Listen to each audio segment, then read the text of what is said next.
Hello, I'm Keith Hockton, author, historian, and host of Rearview Mirror Chronicles, where we take a look back at the people and the moments that shaped our world through history.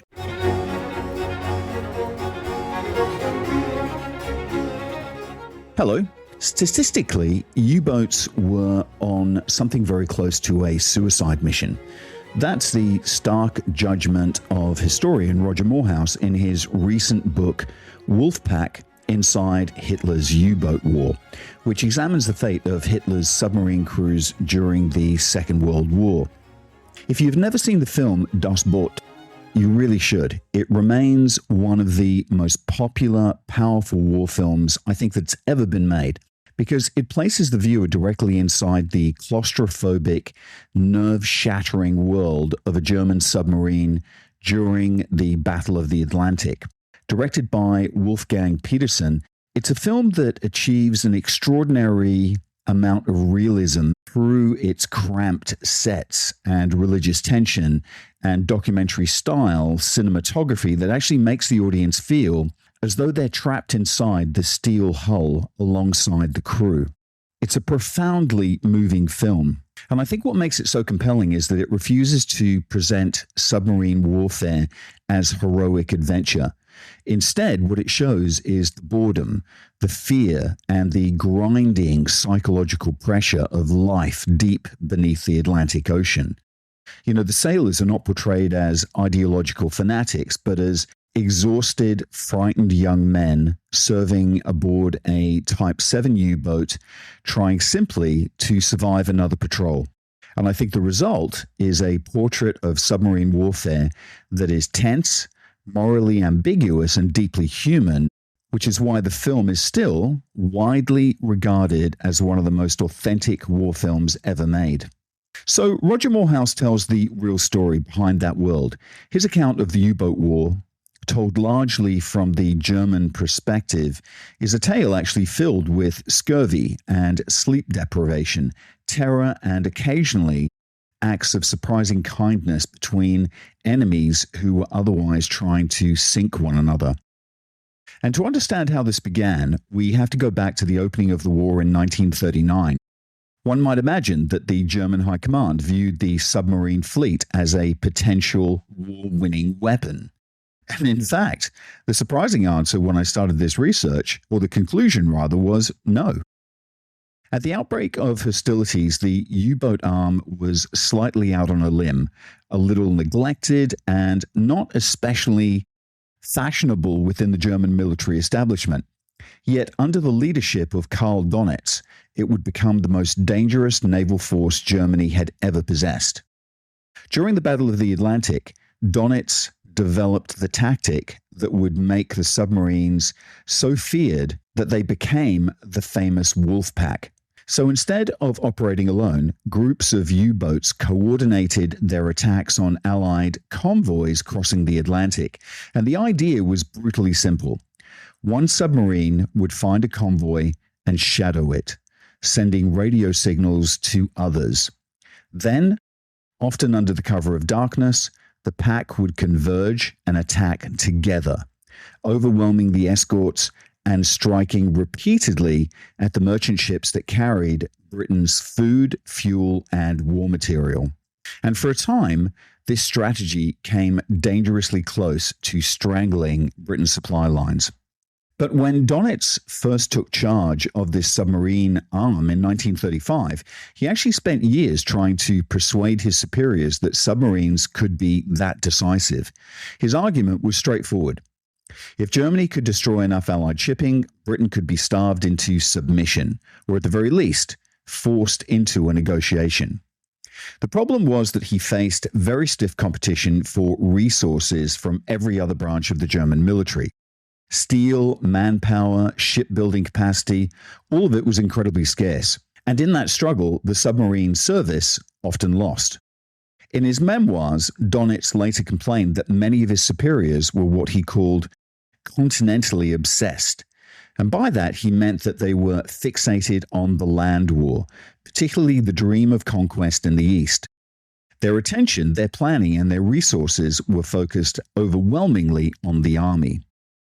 As a result of that, the submarine arm remained relatively small during the crucial early years of the war. And it wasn't until late 1941 that Hitler finally began to appreciate the strategic potential of the U-boat campaign. But by that stage, the window of opportunity that Germany had briefly enjoyed in the Atlantic was already beginning to quickly close. What raises an obvious question for me: had Hitler's attitude been shaped by the experience of the First World War? After all, submarines had played a dramatic and controversial role in that earlier conflict. So just how effective had U-boats actually been during the First World War? When I began looking into this, what struck me was just how effective submarines had already been. They were still a relatively primitive weapon in 1914, technologically speaking, but they proved devastating against Allied merchant shipping. U-boats actually sank thousands of vessels, and although they were dangerous to their own crews, they inflicted enormous damage on Allied trade. And Karl Donitz knew that world firsthand. He had actually served as a U-boat officer in the First World War and was eventually captured by the British. In a curious, twisted world of fate, he actually ended up spending time in a prisoner of war camp in Sheffield. Donitz later described himself as a submariner to the bone. This was his world: the steel hull, the Atlantic, the tactics of hunting ships beneath the surface. So when Germany was finally permitted to rebuild a submarine arm after 1935, he was exactly the man for the job. The new U-boat fleet was not starting from scratch. It had actually been building on foundations that had been laid during the First World War, both tactically and technologically. Officially, of course, Germany had been forbidden to possess submarines under the Treaty of Versailles. But like so many restrictions imposed after the war, this one was quietly circumvented. German naval engineers continued developing submarine technology through a network of front companies based largely in the Netherlands. On paper, these firms appeared to be Dutch shipbuilders producing submarines for countries such as Finland and Turkey. In reality, the designs, the engineers, and the technology were 100% German. And this was crucial because it allowed continuity. Even during the years when Germany supposedly had no submarines at all, the expertise and the design knowledge were being quietly preserved. So when the country began openly rearming in the 1930s, it could actually move quite quickly. And by the time war broke out in 1939, the German Navy was ready to deploy submarines with remarkable speed. There was also a widespread assumption that the conflict at sea would follow the pattern of the First World War. In other words, Germany would attempt once again to strangle Britain by attacking its merchant shipping.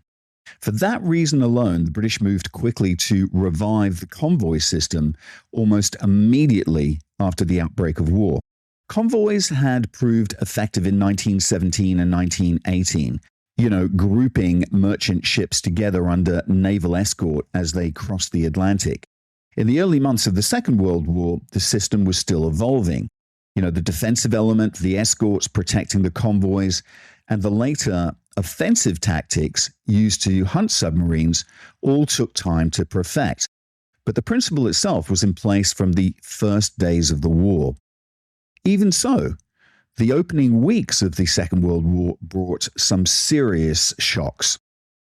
The first came on the 3rd of September 1939, the day Britain declared war on Germany, when the passenger liner SS Athenia was torpedoed by the German submarine U-30. For many Britons, this was their first experience of the war at sea.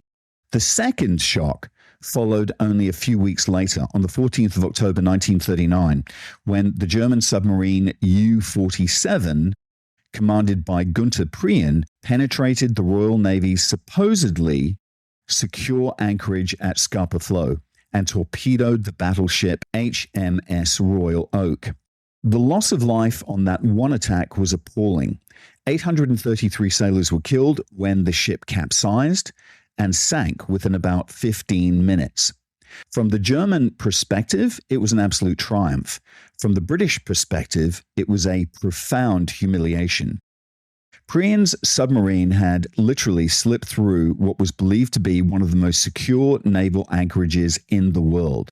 They had nets, they had mines underwater at various depths.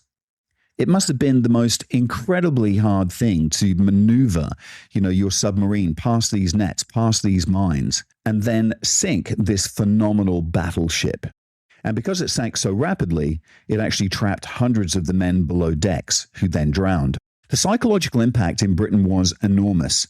Scapa Flow had been regarded as virtually impregnable, the safe heart of the Royal Navy. To lose a battleship there, in the opening weeks of the war, was deeply shocking and deeply embarrassing. Yet, in another sense, there was actually very little surprise among many naval observers. They had seen it all before in the First World War. The submarine campaign against shipping, the sudden destruction of civilian liners such as the Lusitania, and the ruthless effort to destroy Britain's lifeline across the Atlantic, well, these were all very familiar patterns. The real question was whether, this time round, the submarines might actually succeed. Roger Moorhouse's book does something I think really interesting. It tells the story of the U-boat largely from the German side. And that's something that I hadn't read before. Most accounts of the Battle of the Atlantic are written through the eyes of the convoy escorts, the destroyers, the corvettes, and the merchant sailors, trying to keep Britain supplied. What Moorhouse attempts to do is flip that perspective. By looking at the campaign from the German side, he asks what new insights might appear when we see events through the eyes of the men inside the submarines rather than the ships hunting them. One thing that becomes immediately clear is that the German leadership understood there was a window of opportunity early in the war. The Allied convoy system existed, but in the first months, it was still finding its feet. Escorts were limited, tactics were evolving, and the whole defensive system hadn't yet reached full efficiency. For a brief period, the Atlantic was more vulnerable than it would later become. The problem for Germany, of course, was numbers. When war broke out in 1939, the German Navy had roughly about 27 ocean-going operational submarines, capable of full Atlantic patrols. And that figure, I know, is debated amongst historians, but it was certainly, if it wasn't that, it was certainly small. But as the war began, those numbers quickly dropped as boats were lost or damaged faster than they could be replaced. And I think what I'm trying to say is that the Germans had a strategic opportunity, but they actually lacked the submarines needed to exploit it. And by the time production had increased and the fleet expanded, significantly, it was late in 1942, and the situation then had actually changed dramatically. The Allies had improved convoy tactics, introduced better escorts, and developed new technologies to detect the wolf packs. That window had closed. And I think that also helps explain a very famous remark made by Winston Churchill, who later wrote that the Battle of the Atlantic was the only thing that ever truly frightened him during the war. Churchill was thinking particularly about the period between 1940 and 1941, when German submarines were sinking shipping at an alarming rate. And there was genuine concern. British imports dropped dramatically during that period, in some estimates almost halving between early 1940 and 1941, because singularly of the U-boat threat. Britain depended entirely on supplies arriving by sea. Food, fuel, weapons, everything actually. And if that flow had been cut off, the political and social consequences would have been severe. But when you look at the German side of the story, the picture becomes slightly different. From around 1943 onwards, the balance had shifted decisively. Allied technology, intelligence, aircraft patrols, and improved escort tactics turned the Atlantic into an increasingly dangerous place for submarines. Losses among U-boats rose dramatically.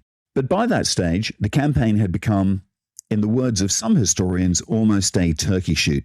Submarines were being hunted down and destroyed at a rate Germany could no longer sustain, which brings me to the men themselves, the crews who served aboard these submarines. What Moorhouse's book does particularly well, I think, is show just how brutal everyday life was inside a U-boat. A typical patrol lasted about 8 weeks. Most of the German fleet consisted of the Type 7 U-boat, which was itself an updated version of designs developed at the end of the First World War. It wasn't a sophisticated machine by modern standards. In fact, it was really just more of a submersible than a true submarine. And the boat spent most of its time on the surface, running on diesel engines. It would dive only to attack or to invade danger. Early versions could remain underwater for only 24 hours, at most, before needing to surface again. And inside, the conditions were appalling. The interior space of a Type 7 has often been compared to the length of 2 underground railway carriages. Just imagine that, placed end to end. We're talking a very small space. And into that cramped steel tube were packed roughly 50 men, along with torpedoes, engines, batteries, fuel tanks, and navigation equipment. There was almost no space at all. And the crew had to work, eat, sleep, and relax in the same tiny compartments. Men would sleep in shifts, often sharing the same bunk. When one sailor came off duty, another would climb into the still warm bedding. In fact, there was only one place inside the entire submarine where 2 fully grown men could actually pass each other without awkwardly bending and trying to twist sideways. Food was the main challenge. At the start of a patrol, the boat would be cramped with fresh provisions, even hanging from pipes and stacked in corridors, because there was nowhere else to put them. But those supplies lasted only about 2 weeks. After that, for the remaining 6 weeks, the crew lived largely on tinned food. Sometimes, if they were lucky enough to sink a merchant ship carrying something useful, they might try to salvage food from the wreckage. In that sense, their existence occasionally resembled something almost piratical. Hygiene was another massive issue. Fresh water was strictly rationed, which meant the crew almost never washed. At most, a man might splash a little bit of water on his face. For the rest of the patrol, the sailors simply lived in the same clothes that they had boarded the submarine with. So that's 8 weeks of never changing your clothes. Over that 8-week period, in those conditions, the atmosphere inside the boat became unbearable. Skin diseases spread quickly as the air became foul, and the health of the crew then deteriorated steadily. It was, I think, in every sense, a thoroughly miserable experience. And yet, because of the German propaganda machine, thousands of young men volunteered for it. Conditions aboard these submarines, I think, were appalling, even by the harsh standards of wartime service. Each sailor was issued with 1 change of underwear for the entire 8-week patrol. That was it. And by the end of the voyage, these men stank. Their clothes were stiff with salt and sweat, and their health was steadily deteriorating. I mentioned that the fresh food would only last about 2 weeks. After that, the crew lived entirely on tins. Without fresh food, they began to suffer from vitamin deficiencies, particularly a lack of vitamin C. And so, an ancient naval disease returned with a vengeance, scurvy. By the end of the cruise, their gums were bleeding, their teeth were loosened, and the general health of the crew declined further. Skin infections were commonplace. Living for weeks in damp clothing and confined quarters led to conditions like scabies and other rashes. Sailors even had their own grim slang for one particularly unpleasant infection known as red dog, which was a rash that spread across the entire body and left the skin inflamed and raw. And all of this, of course, contributed to something the crews themselves called the U-boat stink. It was a very distinctive smell made up of several ingredients. There was diesel fuel from the engines, which constantly leaked and permeated the air. Mold from the damp interior of the boat, halitosis and body odors from men who hadn't properly washed for weeks, and inevitably, vomit. because in a small space with a vessel pitching through the Atlantic, numerous members of the crew were always seasick. And if you combine all of that, the result was a foul atmosphere that never really ever left the submarine. And let's just take a quick break, and we'll be back in a second with part 2. Autonomous is your one-stop shop for your Malaysia My Second Home visa. But they are much, much more than that. When you sign up with Autonomous, you become part of a larger community.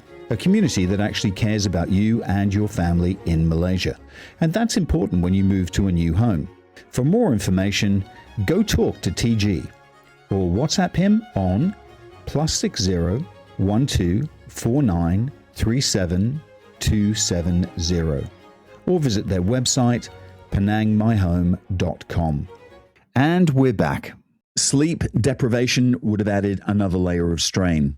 The boats generally spent daylight hours submerged to avoid being spotted by Allied aircraft, and they only surfaced at night. As a result, the normal rhythm of the day and the night was completely reversed, and over time the sailors lost all sense of ordinary time, living instead in a cycle of watches and alarms and dives and sudden quick bursts of action. So the physical and psychological toll was enormous. And the statistics actually tell their own story. Of all the branches of the German armed forces during the war, the submarine service suffered the highest casualty rate. Around 75% of German submariners didn't survive the war. At the beginning of the conflict, when U-boats were still enjoying successes against Allied shipping, crewmen might statistically expect to survive between 7 to 9 patrols before either being killed or being captured. By 1943, that number had collapsed to 2 or 3 patrols. And by the second half of 1944, it had dropped even further. So many of the young men sailing out of the French and Norwegian bases, they knew that those rumors had circulated. And statistically speaking, they now might only survive a single patrol. And I think the reality is they understood what they were being asked to do. From 1943 onwards, the balance of the war had shifted decisively against them. Allied aircraft, radar, improved sonar, escort carriers, and better coordinated convoy defenses meant that U-boats found it increasingly difficult to approach their targets. In fact, by that stage, only about 16% of submariners leaving port managed to sink anything at all. And most of them spent their time not attacking, but actually being hunted by the convoys that they had once hunted. And if they did manage to attack a convoy, the response from the Allied escorts could be devastating. Destroyers and corvettes would circle the area, dropping patterns of depth charges that shook the submarine violently and forced it deeper and deeper into the Atlantic Ocean. And just imagine being in that steel hull as that pressure mounted, both literally, because you could feel it, and psychologically. Unlike the sailors on surface ships, the men in the submarine had no escape. If the boat was damaged or trapped beneath the sea, there was absolutely nowhere to run, nowhere to breathe fresh air, nowhere to stand under the open sky. They were literally sealed inside a metal tube, waiting to see whether the next explosion would be the one that crushed the hull. It's hardly surprising then that the psychological strain on these crews was immense. And I think one of the things that emerges from the German archives, and something that Roger Moorhouse explores in Wolfpack, is the question of combat stress among submarine crews. It wasn't something the German naval leadership was particularly keen to discuss. In fact, it was rather unfashionable. The senior officers didn't want to hear about it, and the sailors themselves often refused to acknowledge it because admitting psychological strain was actually seen as being unmanly. And yet, thankfully, some German naval doctors were quietly studying the issue. From the fragments of evidence they gathered, it became clear that the pressure on these crews were immense. Submariners were suffering from anxiety, insomnia, and emotional collapse. And once you begin to recognize this in the records, it becomes visible everywhere in the accounts. Sailors struck silent under pressure, men unable to sleep, others gripped by overwhelming fear. But then there's the more dramatic cases. One commander, Henrich Blindrot, suffered a complete nervous breakdown during a patrol in 1943, and he actually had to be removed from service. In another extreme incident, a U-boat commander by the name of Heinz Hersacker, he actually took his own life during a depth charge attack, unable to endure the psychological strain any longer. Imagine the effect that would have had on his men. And of course, those incidents weren't isolated curiosities. They actually formed part of a broader spectrum of combat stress that ran through the entire submarine service. And of course, sometimes these effects continued long after the war had ended. Moorhouse actually recounts a personal example from his own extended family. One of the few submariners who survived the war, part of a small minority among a force where roughly 3/4 of all crews were killed, was an uncle of his mother-in-law. After the war, the man never truly recovered. He would appear at relatives' houses in the middle of the night, disoriented and distressed. And eventually, he spent much of the rest of his life in a psychiatric institution, a victim of the trauma he'd actually experienced beneath the Atlantic. Once you recognize that psychological burden, it becomes very clear that discipline aboard submarines had to be managed carefully. Different commanders handled it in different ways.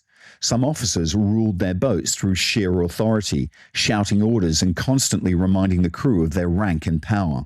These, I want to say, marionette-style commanders were rarely the most successful. Their crews often became resentful, and of course, morale would have suffered.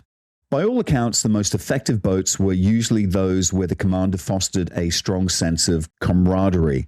On those submarines, the crew functioned almost like a small family. Officers allowed moments of relaxation whenever circumstances permitted. And if you look at photographs of U-boats preparing for patrol, you can often see piles of supplies stacked on the deck before departure. And among them, among the crates of food and equipment, there were frequently a few cases of Beck's beer as well. And on quieter evenings, the more successful crews might share a drink and talk about home, talk about their wives, their girlfriends, their families, anything that actually reminded them of normal life beyond claustrophobic steel hull of the submarine. And of course, there were also rituals that helped maintain morale. One of them involved the victory pennants. Each time a submarine sank a ship, a small pennant was sewn in to represent that success. And when the boat returned to port, those pennants would be flown from the conning tower, proudly displaying the results of the patrol to the other crews and to the dockside personnel. The simple act of sewing those pennants together became a ritual in itself, a shared activity that reinforced the sense of unity among the crew. And like sailors everywhere, submariners preserved older naval traditions. One of the most famous was the crossing of the line ceremony, which took place whenever a ship crossed the equator. Sailors who had never previously crossed the equator would be brought before Neptune, the mythical ruler of the ocean, in a mock ceremony filled with jokes and costumes and elaborate rituals. For a few hours at least, it allowed the crew to laugh and relax and forget the dangers waiting beyond the hull. Because once the submarine left port again, the reality of the Atlantic War quickly returned. Some of the accounts of life aboard these submarines also describe rituals that today might look very uncomfortable, even something approaching what we would now call hazing. In some cases, it bordered on bullying. But for many of the crews at the time, it was seen quite differently. These were harder times, and a number of the sailors actually looked forward to these rituals because they regarded them as a rite of passage, a way of binding the crews together. And of course, the best commanders understood this instinctively.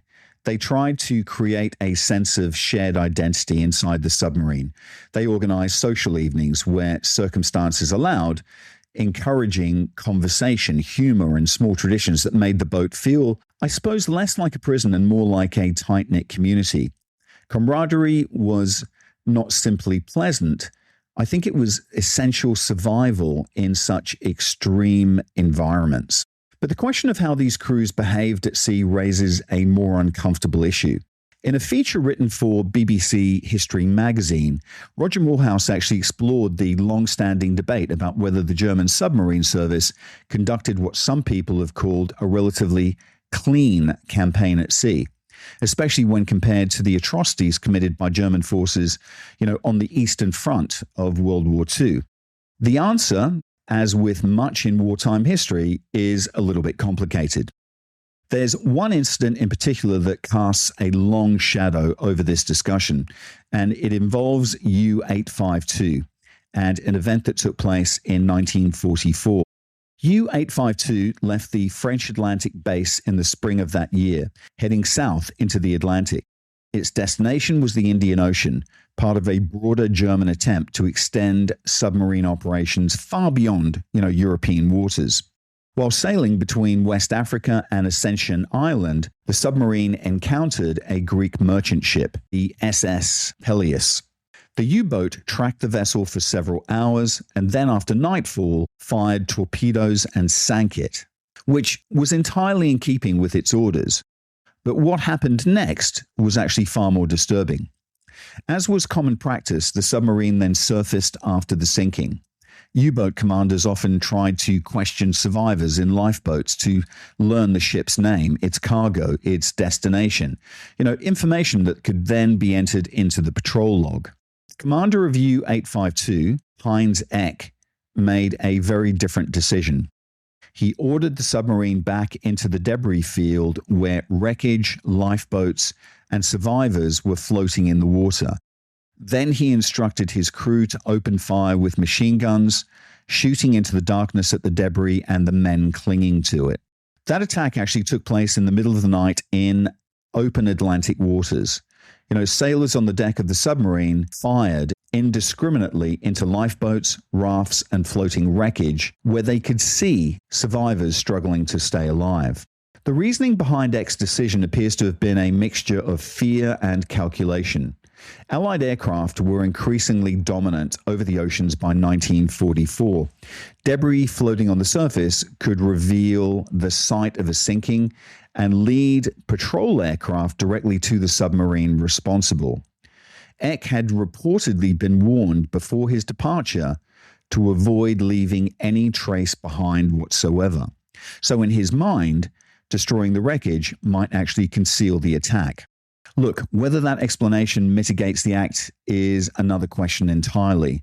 Whatever the motive, the result was that dozens of survivors were then killed on the surface. Out of roughly 30 crewmen, only 3 survived that night. They actually clung to floating debris in the open ocean, and this is staggering, were eventually rescued over a month later. And of course, the story didn't end there. The submarine itself was later damaged by Allied aircraft and forced to run aground in Somalia. After the war, Heinz Eck was captured. He was tried by a British military court for war crimes, and he was actually executed in 1945. That incident remains one of the most troubling episodes in the history of U-boat campaigns. A reminder, I think, that even a war fought largely at sea could produce moments of extraordinary brutality. Yet, I think what's also striking about the incident is how unusual it appears to have been. Roger Moorhouse argues that, as far as historians can currently determine, the Peleus' massacre is a genuine outlier in the history of the U-boat campaign. And that conclusion runs slightly against the assumptions many people bring to the history of the Third Reich. Given the central importance of Nazi ideology in so many areas of the German war effort, it might be expected that atrocities would be widespread across every branch of the armed forces. For instance, we now know that crimes were committed not only by the SS, but by regular army units on the Eastern Front, even by personnel in the Luftwaffe. When Moorhouse began researching the submarine service, he assumed he would find similar examples amongst the U-boat crews.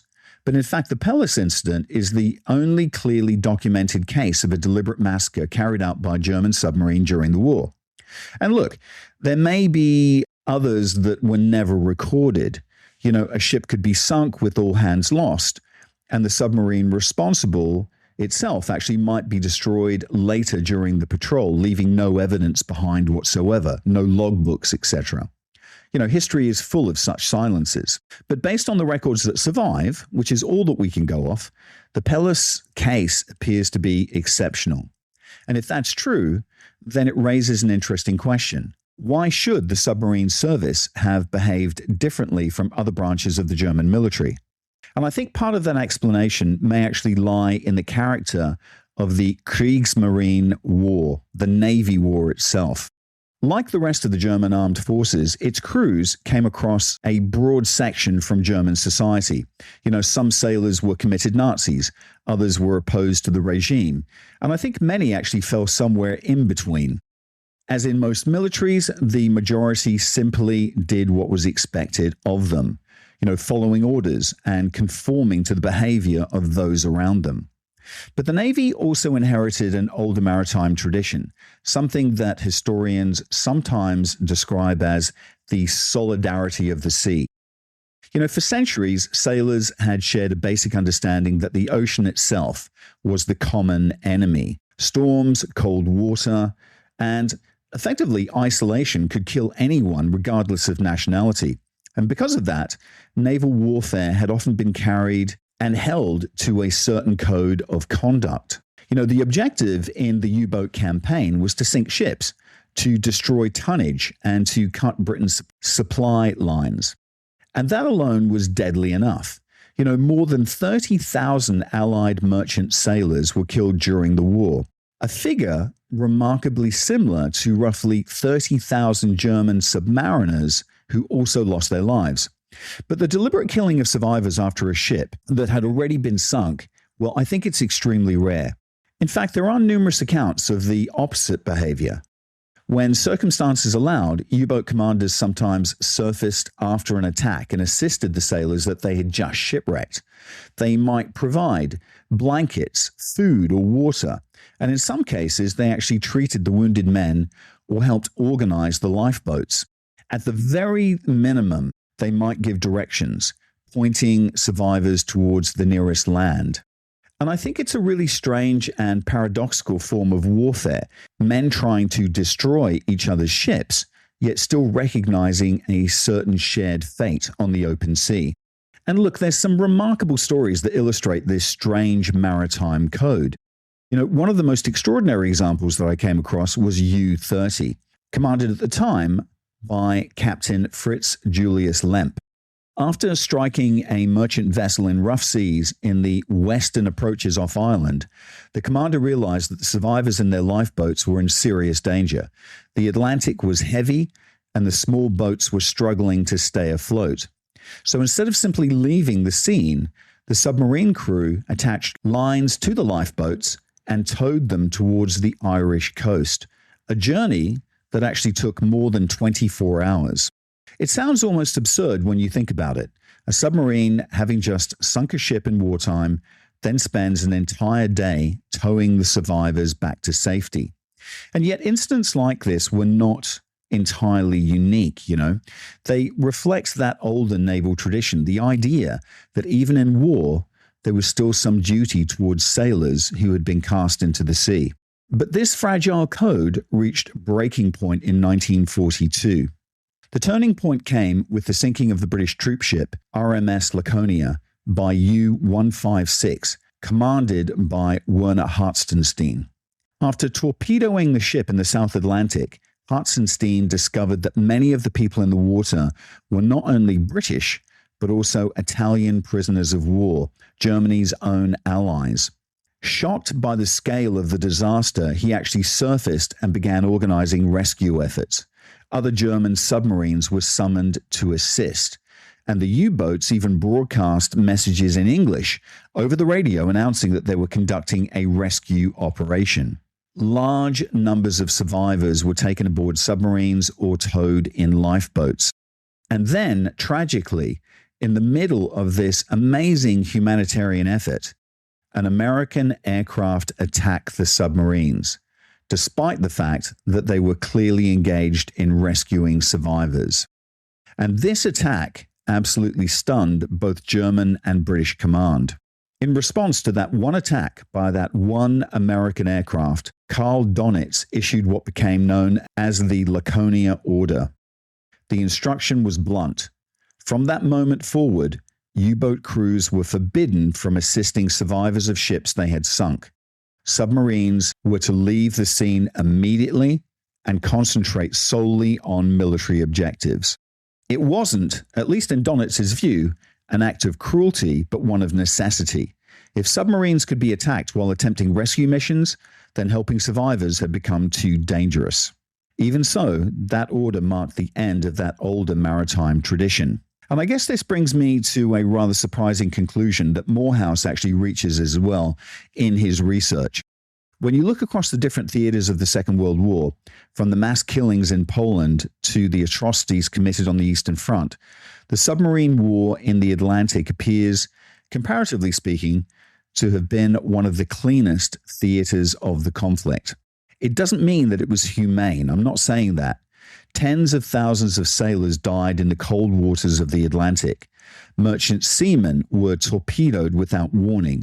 Ships burned, and lifeboats drifted for days or weeks before rescue. And I think it's a really strange paradox of naval warfare. The object was to destroy ships and cripple Britain's lifeline across the Atlantic. Yet among the men fighting that battle, there often remained, I think, a lingering sense that in the end, they were all sailors facing the same unforgiving sea.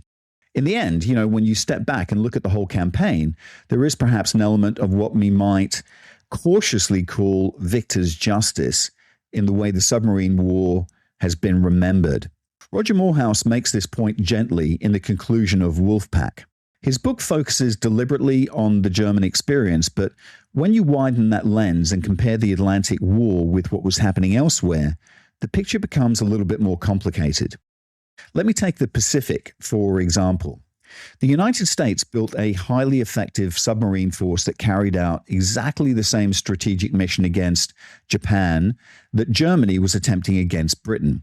American submarines sought to destroy Japan's merchant shipping and strangle its economy by cutting the supply lines that sustained the war effort. And they were extraordinarily successful. By 1945, long before the firebombing of Tokyo or the dropping of the atomic bombs, Japan's economy was already collapsing. Much of that damage had actually been inflicted by the submarine campaign conducted by the United States Navy in the Pacific. And there were also incidents that looked, to me, and I think also to Moorhouse, very similar to the controversial episode involving U-852. One of the most debated examples concerns the American submarine USS Wahoo, commanded by Dudley Morton. During one patrol, survivors in the water after a sinking were machine gunned by the submarine's crew. The official explanation was that survivors had fired back first. How often do we hear that? And whether that truly fully explains what happened remains debated by historians. What it does show is that submarine warfare everywhere tended to operate under the same brutal, logical modus operandi. The standard practice was unrestricted submarine warfare. Submarines couldn't afford to surface and warn ships in advance because doing so would expose them to immediate counterattacks from escorts or aircraft. Instead, they attacked without warning whenever they identified what appeared to be a legitimate target. The same method was used by Germans in the Atlantic and by the Americans in the Pacific. And I think what's really interesting about this is that this comparison actually surfaced during the Nuremberg trials, where Karl Donitz was prosecuted for conducting unrestricted submarine warfare. But the defense pointed out that the Americans had followed precisely the same strategy against Japan. So perhaps there's been a certain assumption over the years that the U-boat war must have been particularly brutal simply because it was part of Nazi Germany's war effort. Morehouse's argument is that when you look closely at the evidence, the reality is rather more nuanced. And in researching the book, he came across countless individual stories that stayed with him. One of those concerns the celebrated German submarine commander Kretschmer, one of the most successful U-boat captains of the war. Kretschmer was captured in 1941 and later appeared in interviews recorded for the famous documentary series, which I absolutely loved, The World at War.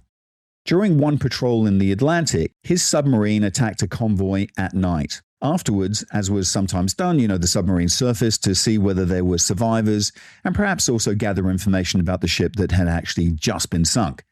And in the darkness, they spotted a man clinging to a makeshift raft with a small improvised sail. So the submarine approached and hauled him aboard. He was exhausted, he had hypothermia, and he was very close to death.